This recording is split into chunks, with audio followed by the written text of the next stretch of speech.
তৃণমূলকে সাজানোর জন্য, সংগঠনকে আবার পুনর্গঠন করার জন্য কাজ শুরু করতে হবে। যে নেতার পার্টি নেই সেই নেতা শূন্য আছে, পার্টি নেই। পার্টিকে আমরা নতুন করে সাজাবো এবং নিউ জেনারেশনকে আমরা এখানে নিয়ে আসবো। পার্লামেন্টারি পার্টিতে যেটা বলেছেন যে ফ্যামিলি বলতে যেটা বোঝায়, ফ্যামিলি বলতে বোঝায় তো স্বামী, স্ত্রী, ছেলে, মেয়ে, তাদের সংখ্যা।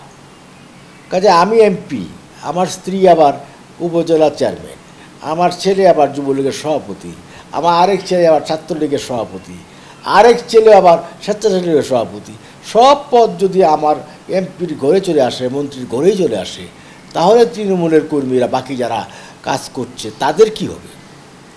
সেই ক্ষেত্রে তোমরা নির্দেশনা হলো সব পদ যেন আমাদের পরিবার ভিতরে না আসে। কি এটা একটা নির্দেশনা, এবং এই নির্দেশনা মেনে তৃণমূলকে সাজানোর জন্য, সংগঠনকে আবার পুনর্গঠন করার জন্য কাজ শুরু করতে হবে। সংগঠন হচ্ছে মেইন, পার্টি হচ্ছে মেইন, পার্টি হচ্ছে প্রধান শক্তি। পার্টি জনগণকে অর্গানাইজ করে। যে পার্টি, যে নেতার পার্টি নেই সেই নেতা শূন্য আছে, পার্টি নেই। সেই নেতার বক্তব্য আসতে পারে নিউজে, পত্রিকায় বড় বড় করে, বাট তার সেই বক্তব্য মাঠে কার্যকর করার মতো কোনো সংগঠন তার নেই। কাজেই তিনি বলেছেন আওয়ামী লীগ একটা ৭৫ বছর বয়সে আমরা পাড়ি জমাচ্ছি। ৭৫ বছর বয়সে সোজা ব্যাপার নয়। সেই পার্টিটি আজকে কত দূর উপরে গেছে, ইতিহাসের ধারায় কত উপরে গিয়েছে, ইতিহাস নির্মাণ করেছে বারবার, সময়ে সময়ে ইতিহাস নিউ ইতিহাসের চ্যাপ্টার তৈরি করেছে। কাজেই সেই পার্টিকে আমরা নতুন করে সাজাবো এবং নিউ জেনারেশনকে আমরা এখানে নিয়ে আসবো। একটা বেড চলে যাবে, আর একটা বেডকে নিয়ে আসতে হবে, এটি তো নিয়ম। একটা বেড চলে যাবে, অনেক আওয়ামী লীগের নেতারা মারা গেছে, সেক্ষেত্রে এই শূন্যস্থানগুলো পূরণ করতে হবে। সেই জন্য নিউ জেনারেশনকে নিয়ে আসতে হবে। বর্তমান নতুন ভোটার যারা হয়েছে তাদেরকে নিয়ে আসতে হবে, এবং বর্তমান প্রজন্মের কাছে বঙ্গবন্ধুকে তুলে ধরতে হবে, মুক্তিযুদ্ধের আদর্শকে তুলে ধরতে হবে, এবং কি প্রধানমন্ত্রী শেখ হাসিনার যে উন্নয়নের যে রোল মডেল হলো আজকে 2026 সালের মধ্যে, 26 সালেই উন্নয়নশীল বাংলাদেশ হিসাবে স্বীকৃতি পেতে যাচ্ছেন। কে এটা বিশাল অর্জন।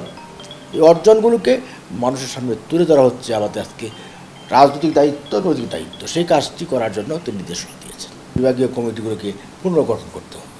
সেই পুনর্গঠন প্রক্রিয়াটা কী হবে এখনও বলা যাচ্ছে না। এবং আমরা এখন প্রতিষ্ঠা বার্ষিকী নিয়ে জুন মাসের 23শে জুন আওয়ামী লীগের প্রতিষ্ঠা বার্ষিকী মেগা প্রোগ্রাম হবে, বিশাল প্রোগ্রাম হবে। সেই জন্য সম্পাদক মণ্ডলীর মিটিং হবে 6 তারিখ। ওই 6 তারিখ মিটিংয়ে আমরা একটা পরিকল্পনা করব।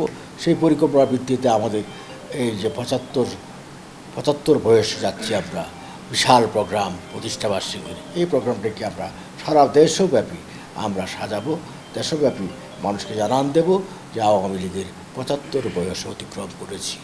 কাজে এই 75 বয়সে আওয়ামী লীগের অর্জনগুলো কী কী, ইতিহাসের ধারায় কী কী অর্জন করেছে, বঙ্গবন্ধুর নেতৃত্ব হয়েছে, আজকে প্রধানমন্ত্রী শেখ হাসিনার নেতৃত্ব হয়েছে, সেই অর্জনগুলোকে মানুষের সামনে তুলে ধরা, এটি হচ্ছে আওয়ামী লীগের অর্জন, এটি হচ্ছে আওয়ামী লীগের নেতৃত্ব অর্জন।